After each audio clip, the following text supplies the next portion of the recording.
ne nuk po zgjedhim një drejtor teatrit kombëtar. Në parlament përcaktohet legitimiteti qytetar, vota jote e kolegëve të. Kjo votë ka kuptim jo kur votohet pakica, jo kur dy veta nga kjo sallë vendosin për fatin tënd, por kur shumica vendosin për fatin tonë. Pra nuk është një zgjedhje procedurale në kryetarit të vendit. Është fundamentalja e demokracisë. A kemi shumicë? Pra një qeveri duhet përfaqësoj shumicën e popullit lirë të Kosovës. Dhe po ju them, prej vitit 1989, shqiptarët e Kosovës dhe jo vetëm vendosin me shumicë, jo më me pakicë. Është e padrejtë, jo logjike, dhe pesa pak edhe ofenduese që shumë pakica të imponoj shumicës një votim. Dhe kjo është parti shumë demokratike. Thelpën, vlerë, deputetët tanë janë të lirë të veprojnë si dojnë.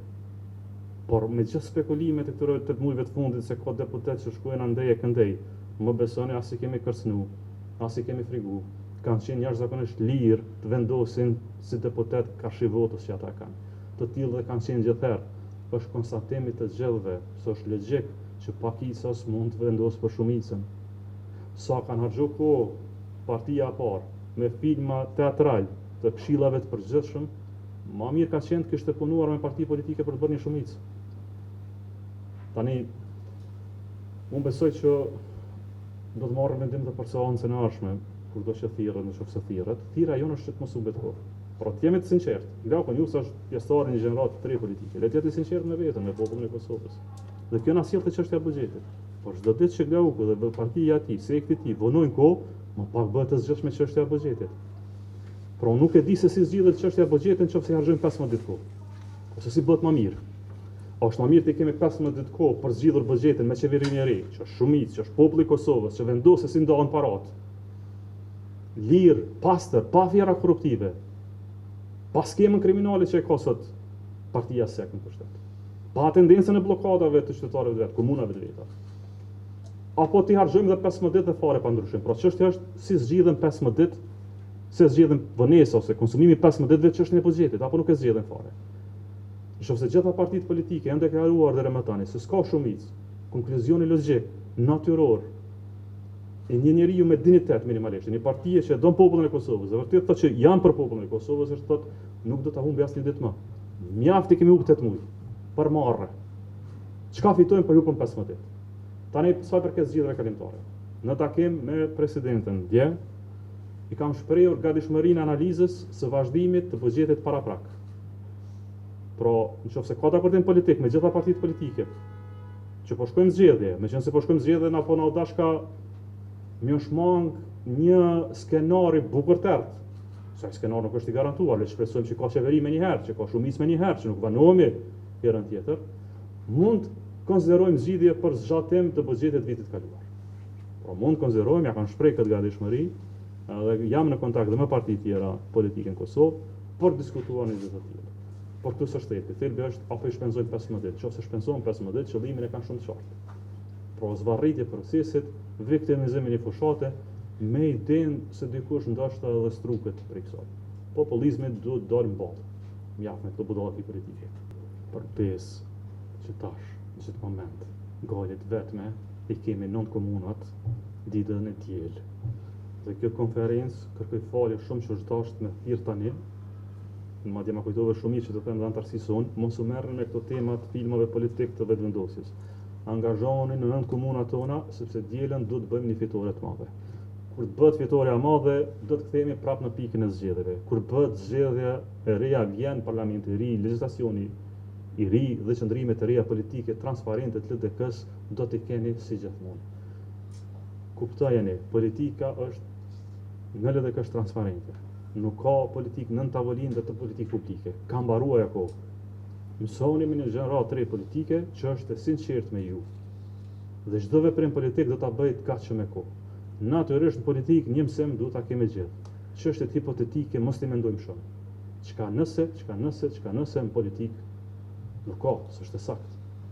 Më pas është profesi e finxhanit kafëve, po se kemi me mend. E gjasave për më bë kryeministri sikosh. Tani shqyqani, para punës unë kam kërku presidentës që të ushtroj funksionin e vetë kushtetues mbrojtjet kushtetutës. Më rëndësishme është mos mi humb vendit kohë për institucione, se sa me mandatu dikë që s'ka gjas. Ne zgjedhim president që të bëjë rolin e gjyqtarit në momente kritike. Pra kur ka krizë, kur sa dole nga kriza, ka një president që duhet cilët si figurë që analizon gjendjen sakt, pa implikime fushatore të këtyre partive politike, dhe konkluzon mbi këto të dhëna. Në takimin e javës kaluar që kemi pas gjitha partit me presidentin, ne kemi deponuar qëndrimin tonë politik. Aty s'kemi shku për negociuar qëndrime politike, kemi shkuar për deponuar tek gjyqtari, tek presidenti, tek figura unitetit, qëndrimet e secilës parti politike. 52 deputet shqiptar përfaqësuar nga 4 parti politike dhe 2 parti minoritare, jo serbe. Të dy të fundit madje janë ankuar për presion pa parë ndaj tyre nga lëvizjeve vendosje, kanë deklaruar se nuk shohin rrugë për shumicë. Logjika thotë që s'ka shumicë, se s'ka numrat e tjerë. Por nëse interesi i vendit është mos humbet kohë, sepse po na vjen kanë buxhet, po kalon afati, na vjen një krizë. Unë kam pritur që presidentja del në publik dhe thotë shqyqani, unë jam presidente, po para se gjithë thash bezoj në logjikën matematikore. Këta burra, sepse burra kanë qenë këta vesh politik, nuk po mirën vesh, nuk është fundi botës, boll keq që s'po mirën vesh për 8 muaj, po nuk kam asnjë arsye që për 15 ditë tjera ta vënoj konstruimin e institucioneve të Kosovës. Kështu ka qenë pritja ime. Çfarë do që ndodhë më tutje, mund të ketë interpretime kushtetuese, por në logjikën politike, unë më tepër ndonjëherë udhëhiqem pra prej kombinimit të interpretimit kushtetues, kur ka diskrecion dhe logjikës politike. Dhe pyetja e dytë ishte për datat. Tani, shqyqani, ne jemi në afate kushtetuese, në momentin që është konstituuar kuvendi i Kosovës me zgjedhjen e kryetarit të 5 serb, Nenad Rashić, ne kemi futur në afate kushtetuese. Pra mos bëjmë fare asgjë, afatet rrjedhen, zgjedhjet vinë. Si parti politike kemi një farë përgjegjësie. Kur dojmë të mbajmë zgjedhjet, sepse s'është lehtë organizohen zgjedhjet. Ka kohë që janë të përshtatshme dhe ka kohë që janë të përshtatshme.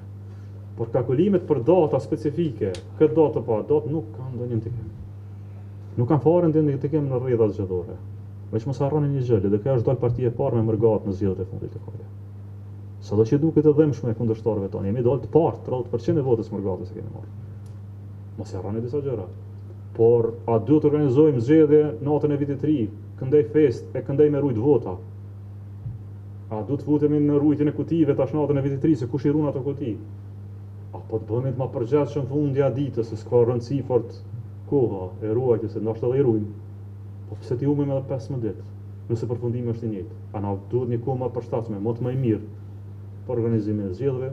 Kjo ka logjikë. Nëse s'ka gatishmëri të tillë, kurdo që caktohen, le caktohen, është diskrecioni i presidentes, unë besoj që ajo do të jetë natyrshme sa përket kohës së organizimit të zgjedhjeve. Ju falenderoj shumë për sjelljen e kësaj konference. Punë të bashkë.